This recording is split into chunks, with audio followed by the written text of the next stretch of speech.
Bhante, we come from an environment where it's kind of an urban environment that we live in, right? Especially at least in Buddhist Maha Vihara in KL. You don't find, or ever find, a monk of any repute over the many years I've been here to actually say what you mentioned, the values that a bhikkhu should carry in him, or what a good bhikkhu is. So then what happens to us as lay people? How do we practice when the people we look up to already themselves are not practicing what the Buddha taught? So how do we take it from here? We are lucky today that we have you, but you're only here temporarily, you're not here all the time. So we are blessed that you're here to tell us some things that we need to learn and hear. But beyond this, then what happens? How do we take it forth from here? I'm actually having an emotional reaction to what you said. It's literally, I'm getting goose flesh as you're saying these words because of the significance of what it is you just shared and the honesty with which you opened up and shared, because this is not something that only is occurring with you here in this room. I believe it is occurring with every one of you. And what I would add to that, please, Elizabeth, you can sit down, unless you have more follow-up, which you can do from there. What I was saying is, in my travels around the world, in different viharas, I have seen individuals who have, and conversed with individuals who probably at most, and the most daring among them, probably said maybe 25% of what you just shared with us. This is a problem that is global, this is a problem that is universal, and this is a problem that we need to, using an English term, nip it in the bud. We have to take care of it as soon as possible. And you'd be surprised how much power you have as lay people. You are our bhikkhu's life source. What you have, and this is given what we've been experiencing in recent times, and some of which you know personally in regards to my situation as a person, as a bhikkhu. We've discussed this last year's when I gave a Dhamma talk virtually for Buddhist Maha Vihara with the theme of can we investigate our teachers? And Brother Leslie has been kind enough to post it very quickly when I gave it. So it's available on BMV's YouTube channel, where I went all out, which I believe was also the instigator for you to think about, Bhante Candana in Malaysia, is that even possible? That's where I think you had the idea of sharing with me. Now, how does that relate to what you said? Earlier I gave the example of you being lay people. You come from different professions, maybe students, but mostly professionals, who have had a professional life with responsible roles. At the very least, being parents. I say very least, but you know how time-consuming and energy-consuming that is. But on top of that, being a professional, running a business. I ran my own business when I was 18. I had my own business. Remember the jewelry design thing? Straight out of high school, at 18 years old, I established my name and started earning a living. This was back in Lebanon, Beirut, after I left the monastery. I know how it is involving for you to think about, okay, do I have enough money in the bank to pay for mortgage? Do I have enough money to get food for my children, to pay for their schooling? How about their college? What if they want to go overseas? if you have a business, you have employees. Well, what if you didn't make any money? Well, you had over 2 years of lockdown, barely able to make ends meet. How are you going to pay rent for your house or mortgage and for your business? Plus, you have employees. You have to pay them, their payroll, taxes and whatnot. Plus, I haven't talked about food. So what I'm talking about is accountability. That is what we are talking about.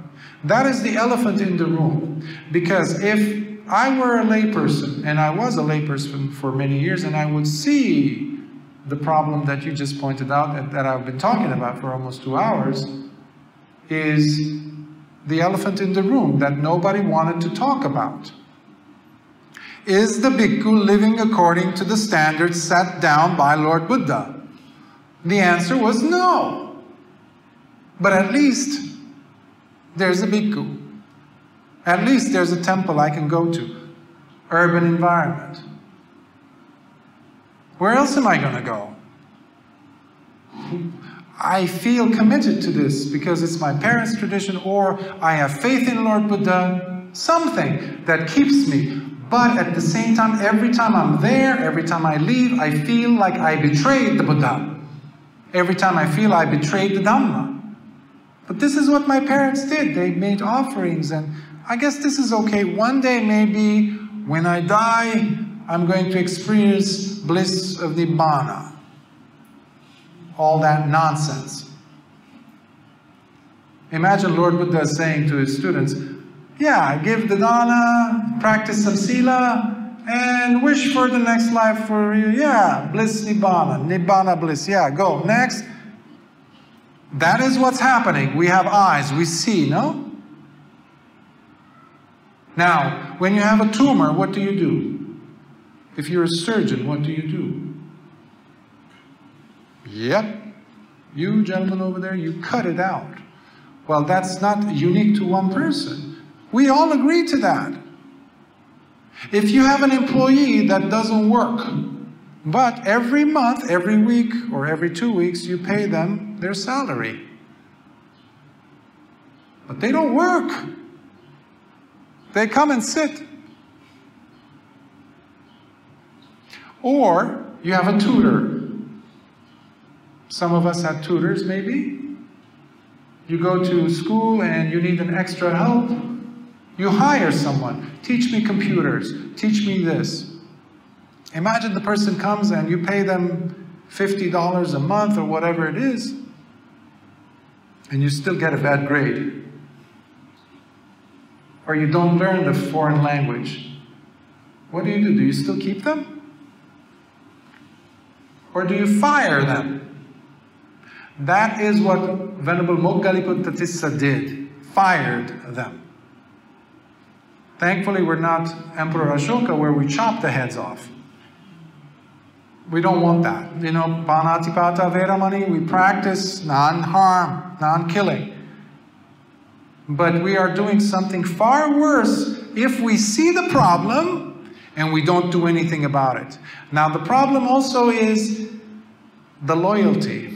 In Asian culture, you know, I come from an Armenian culture, so it's very close to the Asian culture. So we have a tremendous connection with loyalty of your culture, your ethnicity, ethnic background, heritage. So it's like, if you denounce that, if you reject that, it's like death. So we have to hold true to our ancestors, who we are, our belief systems. So we, by mistake, equate the two together. We say, it's okay, let me sacrifice some Dhamma to save the culture. That is the kiss of death to the Dhamma, as they say. That is the surest way to make sure that we are making the tumor get bigger and eat the whole person up. Because we are now taking part in the destruction of the Dhamma, because we didn't say anything. We didn't say anything. In legal terms, if someone is caught killing someone, and someone else was there, saw it, but they didn't touch, they didn't do anything, but they knew, and they don't come out, they don't come forward, they don't say anything to anyone. Once the legal entities find out, that person becomes a culprit. Maybe he didn't pull the trigger, he didn't kill the person, but he had the opportunity to stop it, or at least to let them know. In therapy, we have something similar. A person comes and says, oh, help me because my wife or my husband beats me. Because now, by the way, women also beat men, you know. It's 50-50. You'd be surprised. Men don't report it in the US. They don't report domestic violence because they're afraid because of shame. Because everyone will laugh at you. You're 6'5", you mean to say this 5 foot something who was beating you? I don't believe you. Go home. The man has an axe, has a knife on his neck. It's like, they don't believe. So, coming back to the point, the person says, I'm being abused. Or my child never listens to me. I say, okay, what do you do in turn? They say, well, when they come and ask me, Daddy, Daddy, Mommy, Mommy, buy me this. I need this. Oh, please, Mommy, buy me this. I go ahead and buy them that. I say, what did you teach your child? You taught your child that it is okay to insult you. Just like the person who comes and says, my husband beats me. Or my wife beats me. Why are you there? Or in the session, they would start defending them. And there's no reason for defending because this has been happening again and again and again. And they're totally unhappy, and that's why they're showing up for therapy sessions. And this is called placating in English. Placating means you are allowing them, you are supporting them to be this way, in answer to your question. So if I see the tumor and I have the ability to cut it off, and I'm promoting it, I'm not saying anything about it. In fact, I'm opening my doors for more such entities to come. I don't see it to be any more 100% of the fault to be laying on that group of people anymore, who are not following the Buddha's instructions, because that is what they're being taught. Because in Asia, typically in Asia, what you have, it doesn't have to be Sri Lanka. You see the same thing in Cambodia, you see it in Vietnam, you see it in Thailand, you see it in Burma especially, and Sri Lanka, of course, where a family has 8, 10, 12 children in the villages. The smartest child is not going to be sent to the monastery. Oh no, it's the opposite.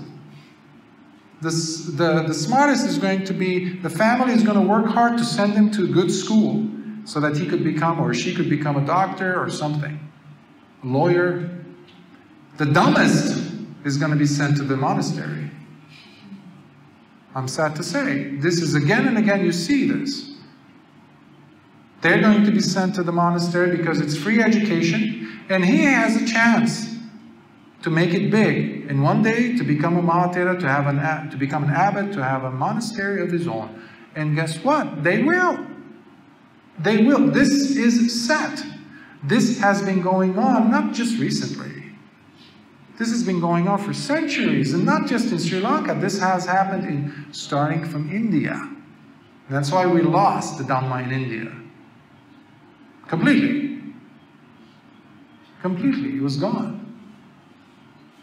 So there is a system that we are allowing, we are nurturing by our silence. Because everybody's saying, you do something about it.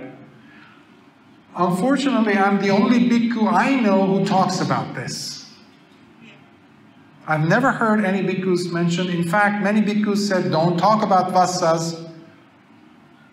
Why? I mean, in life, if someone is being indecent to you, harsh to you, disrespectful, do you tolerate it? If a friend, somebody that's a friend of yours, is disrespectful, insults you, do you keep them as your friend? So what's the difference here? My clothing style is different? I'm a bhikkhu, now you should be okay with that? No! The same standards have to be followed in answer to your question. You have the permission. That's why I wanted to start these series with these specific suttas, because I don't choose suttas randomly. They have to have a purpose, based on what we are seeing. So I'm hoping that these will allow you, give you the permission, not just you, Brother Leslie. You have the courage to come out and say it. And I love that you did have the courage to say it, because you verbalized many people's thoughts. I know people in America don't have the guts to say this. They don't. Unfortunately, they've been taking on a new religion called now Dhamma or Buddhism, replacing their old religion, but it's the same system. My parents used to say to run from the rain only to get caught in a hailstorm. That's an Armenian saying. To run away from something only to get caught in something even worse. So, you have so much power, it's amazing. But if you don't do it, you are actually placating. You're causing the problem to perpetuate. And for the virus, that is a pandemic, by the way. That is a real pandemic in my book. Because something bad will happen to the Dhamma because of this. And that's a real virus for me. And that's one of the reasons why I try to do my small part in whatever energy, however energy I have left in me, and risking it all. And that's why I am homeless. Literally, I don't have a home. But I'm proud of that. I'm proud of that. Because Lord Buddha's Dhamma is alive. And they might turn me away from all temples.